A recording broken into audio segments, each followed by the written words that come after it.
Episode number 31 of Making the Case. Why men and women need each other. Let's get it.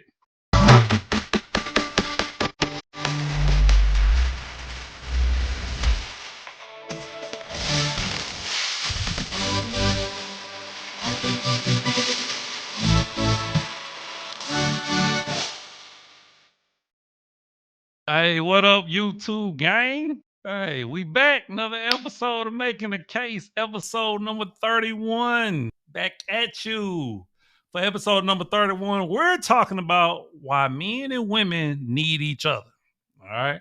Before we go in like we normally do, of course, let me introduce myself. I'm Dr. Jacob Isom, educator, author, speaker, entrepreneur, a little bit of everything. In case you're new to the channel, Making a Case is where I take a topic, question, anything, and I do research on the topic and I make a case, whether yay or nay, and we just have a conversation and discussion over it. All right. So for those of you who are new, welcome. All right, to the channel. We get things popping over here. All right. But we do get two channel norms. One, we attack points and not people. Two, we don't do all the cussing and all the, the crazy stuff. You know what I was thinking the other day? I was like, how crazy is this? That I'm not a Christian. I don't follow any religious ideology. Hopefully that doesn't disappoint you. But I carry myself with standards. I carry myself a certain way because it's important to me that I'm a role model for not only my kids, but the kids everywhere, right? So, but you have Christians and all kind of religious people cussing up a storm, acting ratchet. Most of these people that be on these love and hip hop, all this stuff, they consider themselves Christian. They do. But look, let me not go into something else. We're going to stay here, okay? We're going to stay here. So let's get into my opening statement. Why men and women need each other. Now, I feel like I've addressed this in a previous video. Maybe I've kind of went there, but I don't believe that I did a whole episode on why men and women need each other. And that is why we're doing a whole episode on it. All right. So, of course, those of us that's in the YouTube streets or on social media or just been living, right, understands that supposedly there's supposed to be a gender war, which I always say it can't be a gender war. I don't like to use or misuse the word war because war means something aggressive and physical, right? Now, we could say there have been a war of words, all right? But that's all, right? So I will definitely agree that there's a lot of angst, a lot of anger, a lot of disappointment, a lot of hurt, a lot of trauma to why men and women go at each other the way they do. Okay. We in our modern times have been so benefited by technology and all the modern creations where we literally feel like that a woman feel like she don't need a man and a man feel like she don't need a woman, right? If a woman want to have a baby, she don't necessarily need a man. She can go to the sperm bank, right? She's making money so she can pay for all her service that she needs, right? But we'll have to say this, and this is what we conveniently leave out of the conversation when we talking about needing each other, particularly when it comes to women needing men, right?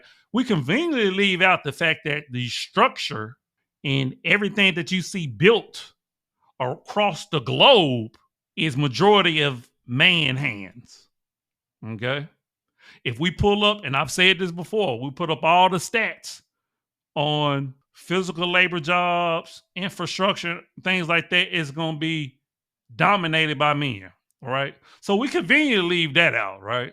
So the whole notion that women don't need men is just, it's ridiculous notion. Right. But I would say the same thing when it comes to men not needing women. Of course we do.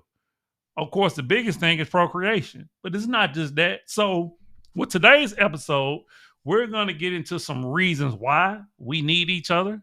We're going to go a little bit deeper other than just the biological. Of course, men and women procreate. We're going to go a little bit deeper than that because, of course, that's always an argument. We have gotten to a point where we're totally disrespectful of each other as genders.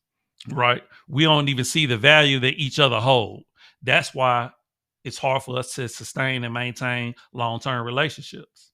That and the fact that we have so many options and so many choices that we're just moving on to the next person. We have become disposable to each other as human beings. Now, when you do value somebody, you tend to treat them a certain way and you tend to hold on to them for as long as you see that value or your morals and your integrity in the right place and things of that nature. Right. So of course, I got three pieces of evidence. We're going to get into it. I'm going to make the case why men and women need each other. And I believe most people would agree with me. But just in case you're on the fence, you're on the edge. All right.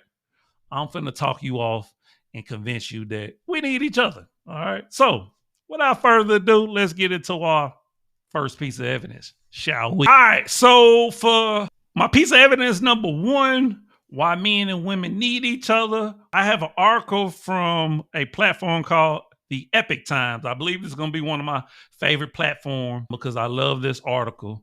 And the title of it is Men and Women Are Different and They Need Each Other. So it's going to go, of course, the simple fact that men and women were literally created for each other. Where you look at it religiously, biologically, socially, like that's a fact across the board, all right? We literally have different private parts, right? We literally think with different hemispheres of our brain predominantly, right? And then there's the fact that men are stronger. There's other factors, right, that go into that. This is just the reality, right? So there's no fluff there. So we're literally designed to complement each other. That is why we need each other. I mean, very basic and simple argument, but it's the truth. Okay. I'll be hard pressed if anybody would disagree with that. So we're going to check out this article, see what they have to say, see whether or not we agree with it or not. So let's get into it. All right. Damn, I bit my tongue. I mean, dog. Shoot. All right. Men and women actually inherently complement one another both professionally and personally. Interesting. In today's feminist soap culture, men are under attack, which I would agree. In January, the American Psychological Association released new guidelines about masculinity. That is interesting. That there's guidelines to masculinity. I'd be interested to see what those guidelines are. The association not only included transgenders in the definition, but said traditional masculinity was harmful to boys. Oh my gosh. Did y'all just hear what I just read? That transgender is included in the definition and that traditional masculinity is harmful to boys. Absolutely. But see, that's the reason why a lot of women don't understand masculinity, or when they come across a real man, they take offense to it. They call it toxic masculinity, or they call you narcissistic. Like, I hear that so much. Like, I was dating a narcissist. No, you probably was dating a real man who wouldn't put up with your crap. Let's be real. Okay. So, like, it has really gotten out of hand. That's why I'm glad we had platforms such as myself and other platforms. I can name a whole bunch, but you probably already follow them, right? So I just think this is crazy. As if on cue, personal care company Gillette unveiled a commercial post positing that traditional men are undisciplined bullies and perpetrators. Wow, that's a lot. The underlying foundation of these ideas come from the belief that men and women are similar, biologically and relationally, and thus they can do all the same thing. While they might enjoy one another, they don't need each other. And that is so crazy to me that there is a push saying that we literally are equal. Y'all already know, if you've been rocking me for a while, you already know how I feel about that equal word. It's a cuss word to me, right? Men and women are not equal. Men and women complement each other, right? But we're not equal. There's no such thing as equality. I've already told you before, equality don't even exist in your own home. It don't exist at your work. You know, some people at your job get better treatment than others. You know this. It just don't exist. All right. Let's see. Nothing could be further from the truth. Men and women have innate biological differences, and these differences influence behavior. And because of these, men and women actually inherently complement one another both professionally and personally.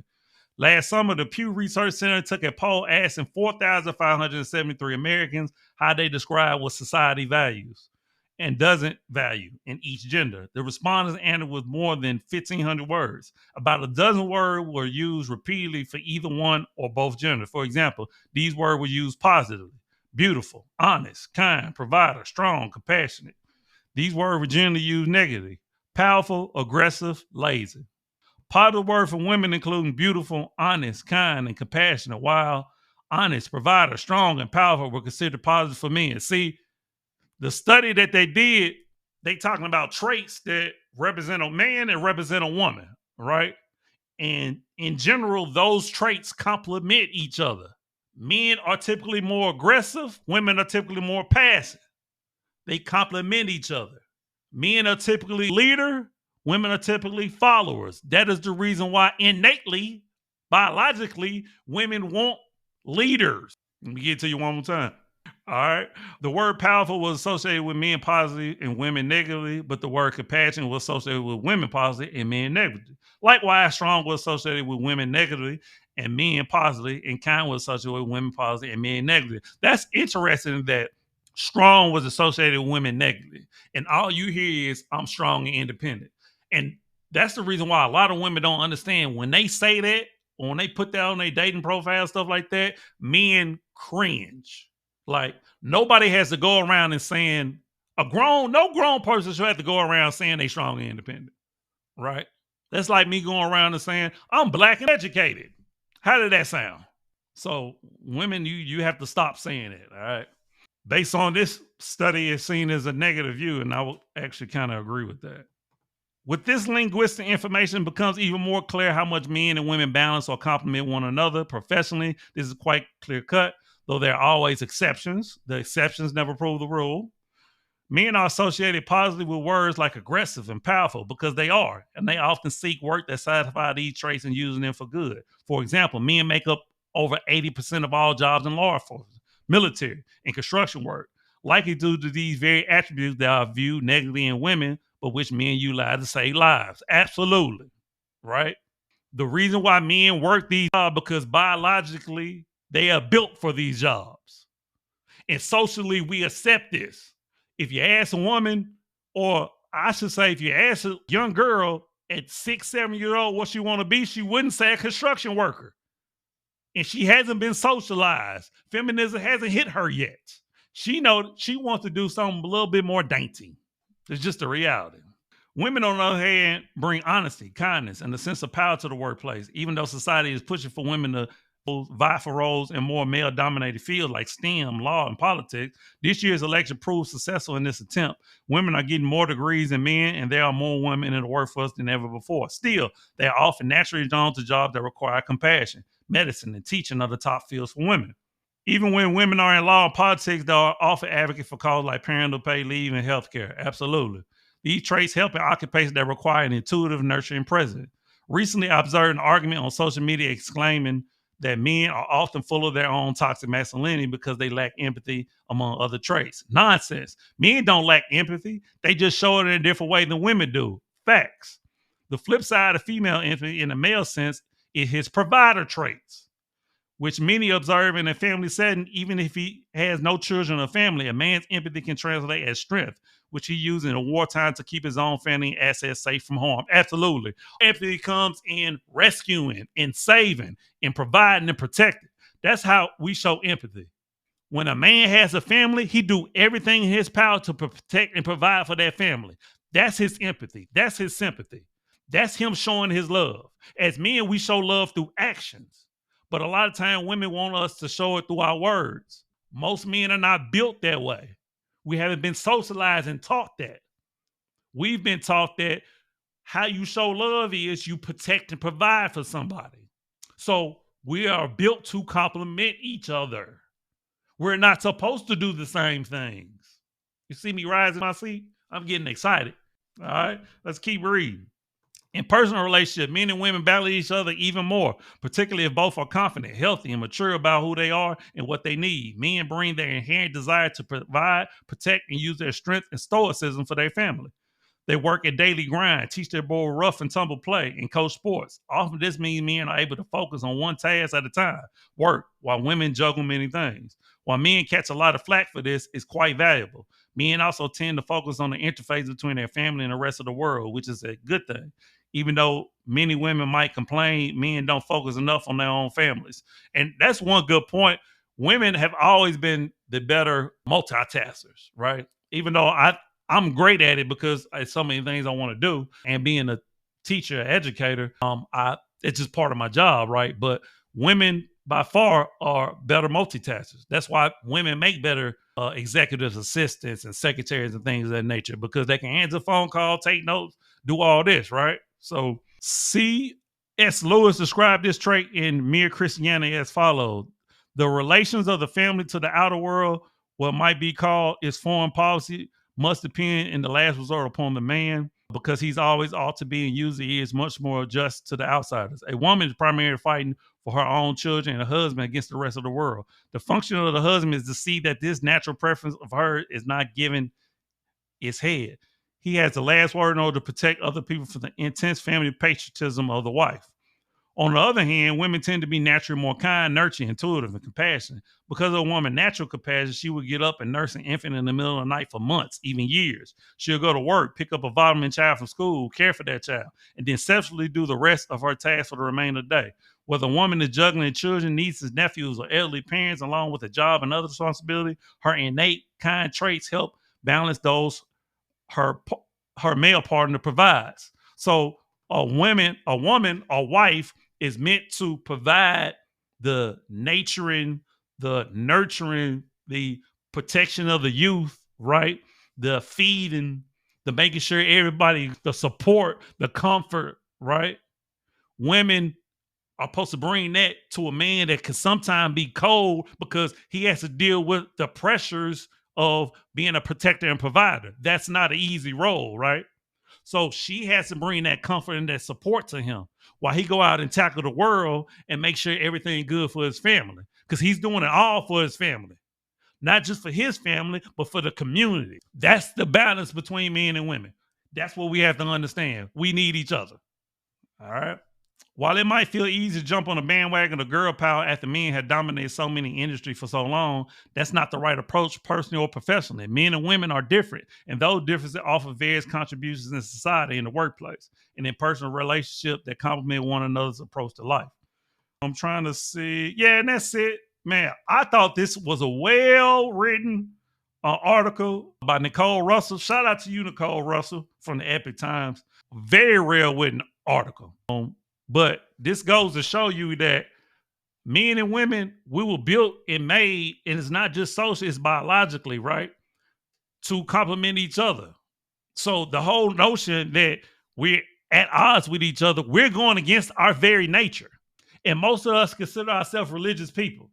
In the Bible, all throughout the Bible, it talks about husband and wife, or man and woman protecting each other, looking out for each other, all throughout the Bible. If you're a Christian, you know exactly what I'm talking about. And I imagine it's in the Tanakh and all that.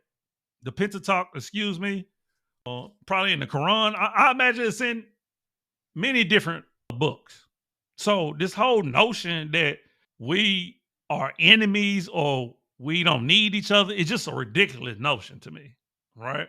All right, so that was my first piece of evidence. Let's get into our second piece of evidence to further the case why men and women need each other. All right, so for my piece of evidence number 2, to keep supporting why men and women need each other, is from one of my favorite platforms, the Medium, which I should be a writer for the Medium, but, you know, because I just keep putting you know what I'm saying? Hey, I feel like I should be a writer, but, you know, I got enough stuff to do. But anywho, so the title of this article is "The Truth is Men and Women Need Each Other Equally," right? They're not saying men and women are equal. They're saying we need each other equally. Men need women, women need men. I actually agree with that statement. And then the subtitle said, "Lies Wrapped Up in a Shiny Red Ribbon." So this article is going to be interesting. So let's go ahead and get into it. I don't know why this picture is here, right here. I have no idea. So excuse the picture. I was sitting in a small room with that relationship consultant I saw. She was a pretty woman, blonde hair, blue eyed, gentle smile, the type of woman I could look at all day. We talked about loneliness and how I go crazy without women. I told her there's no point in living without women. If you tell me all women would die tomorrow, I don't mind dying with them. Hey, I don't blame her. I mean, I might feel the same way. I mean, I can't go that far, but I don't blame her. She laughed. I said, I mean it. Why do prisoners turn gay in jail or in religious setting with only one gender? They probably go mad without the other. They have nowhere to channel their sexual energy. Exactly. Life without women is a waste. I can only imagine what living hell life will be without women.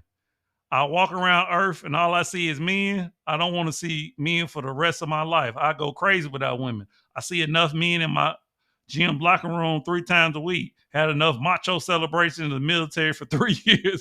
Absolutely. That's why, like, I don't get why people want to go to jail and being around men all the time, or for women being around women all the time. Like, I don't know what I would do if I couldn't be around women. Like, to be honest with you, women bring a different energy. That feminine energy is nothing like it, man. Like, that is the reason why I crave a feminine woman, man. Like, it just, and to be honest with you, I'm gonna keep it all the way G with you. I don't crush on women, or, well, let me stop. I I find a lot of women very attractive, right? But there's one woman over the last several years that I really like. Yeah, but it was because she was so feminine, right? Not only was she beautiful, but she was feminine, and that feminine energy attracted me. Like, but of course, she was engaged, and she might not follow your boy. So she'll never know. I'll never put her name out there, but but my whole point is the fact that feminine energy balances masculinity and vice versa, right? Opposite attract. That's the reason why you hear women say, I want a masculine man. Well, if you want a masculine man, he wants a feminine woman. It's just that simple. All right. What give me the good stuff. That blissful feminine energy we can't do without. We cannot. The gentle energy that breathes life into you, the energy which makes you go insane when your home is on fire. What a waste of life would be without it, right? It's just something like when you are intertwined with a woman and she knows who she is. She has that feminine essence. She's soft. She's dainty. Like, we understand what a man would do for a woman. Like, when he really loves her, when he's really in tune with her. We've seen it. Men crash out over women all the time, and it's not always for the right reason, right? Most of the time, it's not. But I mean, it just I echo his sentiments for sure. All right. Women don't need men is against nature. I just said that, right? We live in a world of dualism, day and night, hot and cold, male, female, body, mind, good, evil, positive, negative. Absolutely. I talk about this all the time. Up, down, light, dark. We can keep going, right? They complement each other. Can you think of one existing without the other? So the whole idea you talking about men don't need women is blasphemous. That's what it really is. Each is a side of the same coin. They come together. We need each other. Women will go mad without men. Who will build houses and roll? Who will fight wars to protect their children? It just doesn't work. And what will men do without women? We'll probably get so bored we'll start killing each other within a year. Absolutely. Women keep men sane. Yeah, we have people who brainwash both men and women, each with their agendas and their interests. Even feminists aren't sure anymore. A YouTuber walks around asking women, what rights do men have that women don't? And all he gets are smiley faces with nothing to say. I don't know. That's a good question. He then goes, so what do feminists fight for? Again, silence. Do whatever you want. Be a feminist, chauvinist, synthologist. I don't know what that is. I'm going to have to look that up. Or make up your religion. But do yourself a favor and use your brain. Think about the consequences, limitations, and belief that comes with a set of ideas. Feminists are crying their hearts out on social media saying they regret feminism, missed out on marriage and children. This blanks hard. Honestly, I feel bad for them. It's like they woke up from some kind of hypnosis they were under. They try to keep us divided. Men versus women, left versus right, gay versus straight, religious versus non-religious, Jews versus Muslim, West versus East, right? This is part of the agenda at play. The reason why they want men and women to war with each other, if you keep people single, that feeds the economy, right? If two people are supposed to be together, they're going to be in the same household. They're going to put their finances together, but you keep them separate, that's way more money. Generally, when people are single, they spend way more money. That's part of it, right? And you might be thinking, well, why would they want to do that? Doesn't the government want our best interests at heart? That's funny. Don't let these elections fool you and these presidential candidates fool you thinking they want your best interest. Look at the world you live in. Now, we all are a part of the problem, which means we have to be part of the solution. But part of the solution is understanding that if you're a woman, you need a man. If you're a man, you need a woman. Stop with all this, I don't need, I want crap. It's ridiculous. You look silly. You sound silly. Reevaluate your ideology, your thinking, because that's what's keeping you trapped. You can probably find a dozen more examples like this. It's everywhere. Classic divide and rule. Organization, politicians, other people with interests pushing their agendas. That way people are easy to manipulate. More stupid laws, more controversial reforms. We're busy fighting each other while the leaders of this world do whatever they want with our countries. Absolutely. The very act of being aware of this will break the cycle of madness. That is another well-written article. All right. So it's literally an agenda, a tactic. We know money runs everything. With money comes power. With money and power come resources, right? As long as people stay comfortable and manipulate and control and dictate things, man, they can care less about what you're doing. And it's much easier to pit men and women against each other. We attack each other on YouTube. We attack each other on Facebook and Instagram. We just attacking, keeping you single and separated while you working harder, when it's much easier to come together as men and women and pull our resources together. We need each other. No 2-3 ways around. All right. That was my second piece of evidence. We're going to wrap things up with our third piece of evidence. I got a video for you to check out. Let's get it. Father, it's that much more of a hill to climb to build up a self-confidence.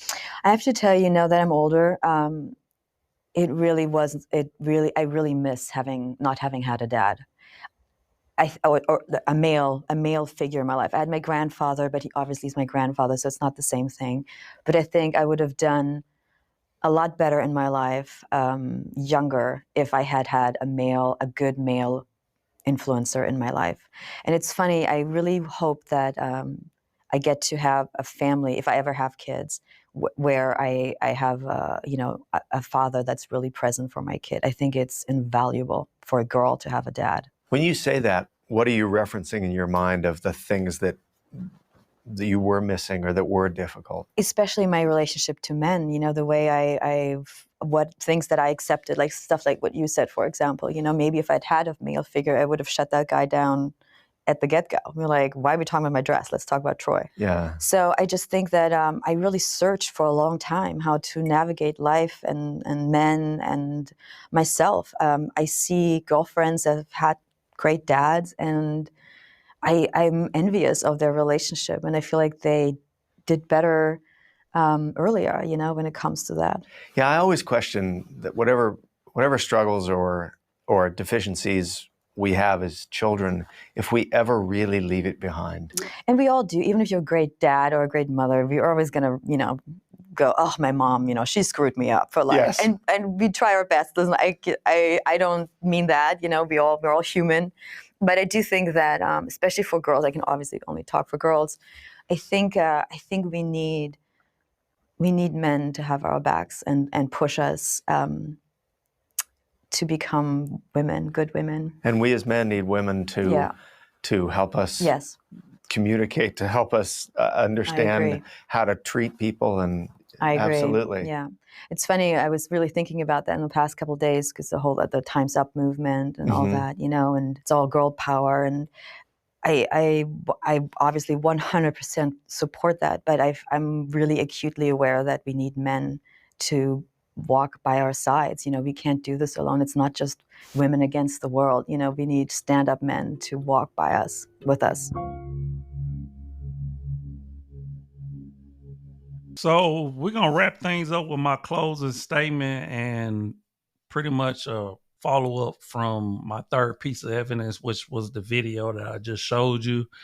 I found that clip and I thought it was a great, first of all, to be that vulnerable. And I know nowadays a lot more people are being vulnerable when it comes to doing interviews, but that you don't see that a lot for women who are willing to admit, you know what, if I had a male role model in my life, if I had that male present, like I would have made different decisions. I would have been, further along in my career or my life. Like I would have chose better men so I wouldn't have to go to, like, the fact that we're not willing to admit that on a large scale is part of the issue, right? Or why we're saying there's a gender war, because what we've effectively had done is we effectively have pushed men out the household.